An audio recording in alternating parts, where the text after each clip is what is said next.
तर नमस्कार मंडळींनो, कोकणचं कांडेचुरी या चॅनलचं स्वागत आहे.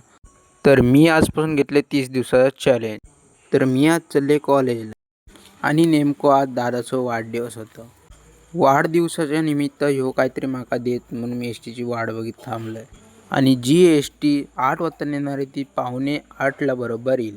मग काय एस टीत बसलाय आणि इले शिरगावात इलाय आणि पहिलं चाललंय कॉलेजला. मग काय कॉलेजमध्ये रॉयल एंट्री करून बघता येतं काय, अजून काय तास चालू झाले नव्हते. तर चला मग थोड्या वेळात भेटू. मग काय कॉलेज सुटल्यावर दादा आमका घेऊन येलो गाडीची बॅटरी आणू. मग काय गाडीची बॅटरी घेतला आणि चाललो आम्ही बाजारपेठेत. मग काय बाजारपेठेत इल्यावर म्हणता की आज माझा वाढदिवस आहे म्हणून आज मी वडापाव देतोय. मग इला आम्ही वडापाव खाऊ आणि तेवढ्यात नाना पण इलेलो वरती गाडी धुत होतो सर्व्हिसिंग सेंटरला.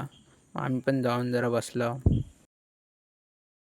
मग काय हाणल्याने होतो वाडीतल्यानी केक. मग तो दादाचा वाढदिवस साजरा केलो. मग काय केक कापल्यावर ह्याच्या तोंडात केक फासल्याने. तर चला मग भेटूया उद्याच्या ब्लॉगमध्ये.